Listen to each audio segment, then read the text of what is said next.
Welcome back to my channel. In today's video, we will go over the worst quarterbacks in the 2023 NFL season. Before I get into it, I'm sure you have a lot of ideas on who the worst quarterback in the NFL was last year. But I do have a few minor qualifications just to get rid of these absolute garbage quarterbacks. The main one is you must have started for 8 games last year.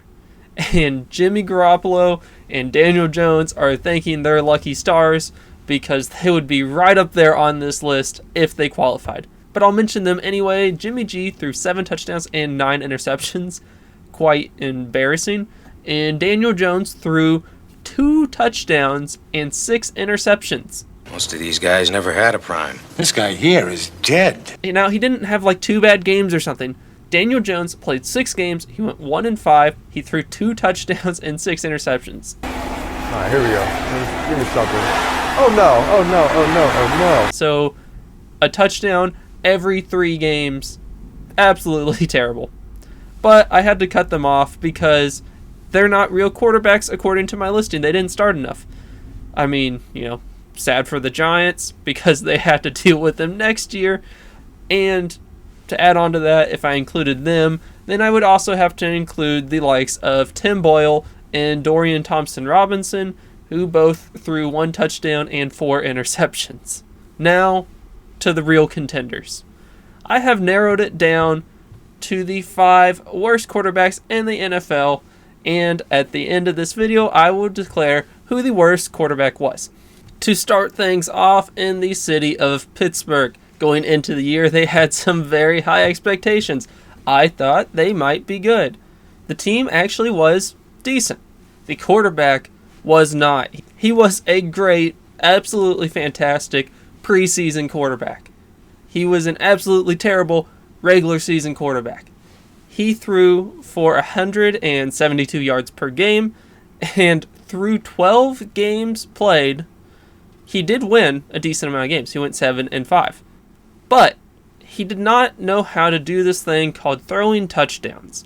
He threw 12 games, and he threw for 6 touchdowns and 4 interceptions. Now, he had done this in the previous years. We had thought maybe, it was just a rookie thing. At least he did seem clutch at the end of the game. However, this year he seemed to have lost his clutchness, but kept his inability to score points. And if you didn't know, that was the name of the game. A lot of fans did blame it on Canada, not the country, but the coach. However, we will never know, because as soon as the coach was fired, Kenny had a good game, then he got hurt, and then the backups came in and dominated, and he never got back on the field, and he is now the backup of the Philadelphia Eagles. The next contender is the quarterback for the Tennessee Titans, and yes, they did have 2 quarterbacks who didn't play very well last year. However, there is one that really sunk below the rest, and it was clearly a terrible quarterback. And while you may think, hey, it's the rookie, actually it's not. It's the old vet. Ryan Tannehill had a very bad season. It was actually much worse than I remember. So he went 3-5. Loser! You're a loser! Are you feeling sorry for yourself? He barely made the cutoff. Poor him. Just starting 8 games, but enough to make it. He threw for 4 touchdowns in these 8 games. He threw for 162 yards per game. And even though this sounds bad, he actually threw for 7 interceptions. 7, almost double the amount of touchdowns he threw interceptions. And no, this is not 1943 where that is normal. This is not 1970 where it was still normal. This is 2023 where the best quarterbacks in the league are throwing 4 or 5 times as many touchdowns as they throw interceptions. Now, there is some excuse. The team was terrible. There were no weapons. But, Tom Brady didn't need weapons. And he never had a bad season. So, no excuses here. And there will be other quarterbacks on this list who also did not have any weapons. But Ryan Tannehill did surprise me because honestly, I kind of forgot he even existed. But he did the first half of the year and was absolutely terrible. Up next, you better hide your moms because it's a player that everybody loves to hate, Zach Wilson. If I could have one quote from Zach Wilson after this game, it would be, I'm Zach Wilson. I love throwing bombs and kissing moms. Deal with it. Of the New York Jets. He has had an entire career of being a bad quarterback. However, the Jets just don't have anybody else since Aaron Rodgers unfortunately got hurt. Unfortunately, even worse for us, we had to watch it. The Jets were scheduled on a ton of nationally televised games, and because of the New York market, they just refused to take them off of the main stage. Zach Wilson, once again, while he might have had his best season yet, was still awful. He did improve a little. You know, his touchdowns to interceptions does look better than the last guy. He threw 11 touchdowns and 10 interceptions, and he threw for 189 yards per game. Honestly, stats not that bad. As far as bottom 5 quarterbacks in the NFL goes, I guess, positive ratio. He did have a QBR of 30.6. And in case you didn't know, that's bad. That was ranking 30th in the NFL, and there are 32 teams. So, now he did win a few games, I guess, not as many as Kenny Pickett. He only went 4-7, and this was with an elite defense, one of the best defenses in the NFL, a defense that could win the Super Bowl with a number 1 wide receiver and a top 5 running back. With all of that, he did manage to go 4-7 and miss the playoffs. So I'll give him credit for that. The next powerhouse is in the same division, and just like Zach Wilson, a lot of people love to hate him, and that is Mac Jones. While he is famous for being out of shape, he also is bad at football. Mac Jones had a record of 2-9 and threw for 10 touchdowns and 12 interceptions. So more touchdowns than the previous few guys.